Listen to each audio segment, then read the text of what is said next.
I'm one of those guys who I say I'm Miles Davis when it comes to this art form, because ain't nobody did this before 3X us. For you. You got and it. that's the truth. And when I say us, I'm talking Phase 2. I'm talking Stay High 149. I'm talking Stitch 1. I'm talking Snake 1. UGA. We did this before anybody. 1972. We did this before anybody.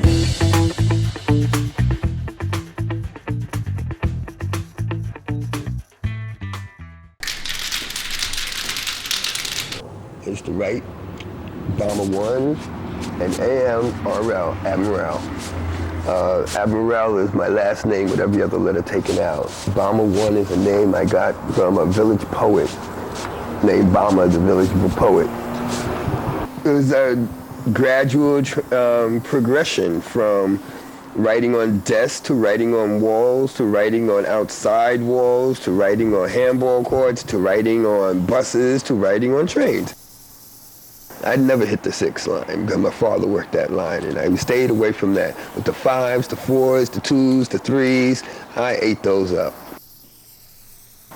I would travel around the city to meet the writers, because a part of it was meeting the other writers. That was really an important part of it, more than the writing itself sometimes.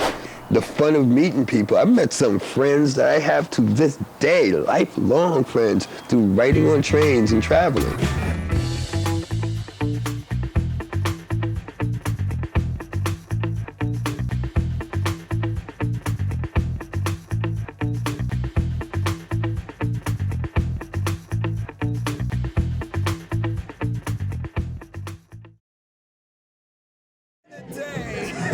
Back in the day, we used to get stupid. We used to play Jimi Hendrix and smoke weed and talk about writing on trains. We're talking 71, 72, 73 back then. He was in UGA with us. You know, this is one of the old school brothers. And look, he's white.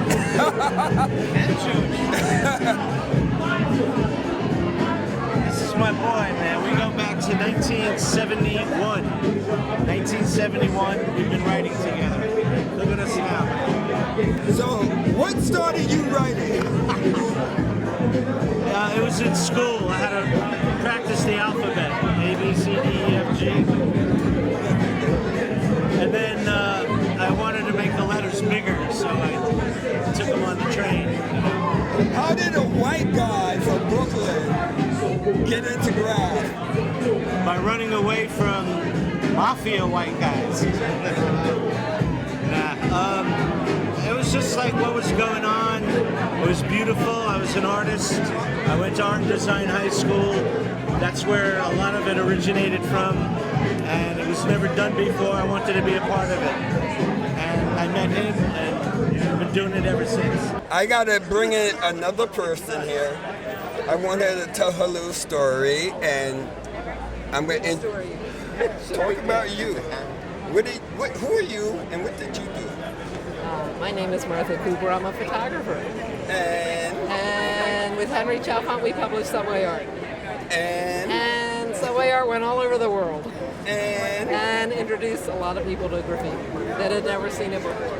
Because back in the day, there was no internet. So people had to actually look at books. There's no VCR, there was no videotapes.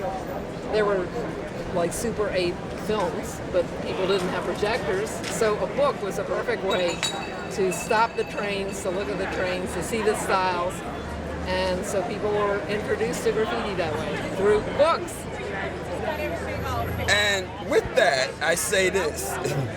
She did mad credit for giving graffiti artists a platform to speak on, but there was a lot of graffiti artists that went on before I ever, and I'm sorry about that, because I missed out on a lot of stuff that before I started photographing it, and you were one of them, you know, and we never thought that we were going to be doing a book that was going to have that impact on graffiti. We weren't like, okay, we need to get every single person. We were just doing what was happening at that time, so that generation or 2 generations before that, we missed that. But here we are. During the 70s, our soundtrack was not hip-hop. no smash. Our hip hop was, the music wasn't polarized. There was great rock bands, there was great soul bands. Reggae was just coming out. Because there's not many generations that can say they did something that went around the world. In the 70s, graffiti artists did that. That shit went around the world. We had vision, but we had no idea it was going to go that far. Graffiti art is the only art form that came from the streets, like blues and like, you know, rock, came from the streets. Right. And you could go to the smallest place in Africa and find New York style graffiti on walls. That's You amazing. can go to Japan and find New York style graffiti on walls. You can go to Russia and find New York style graffiti on walls. We have a movie coming out in another couple of months or years or decades, and it's about us. Thank you very much.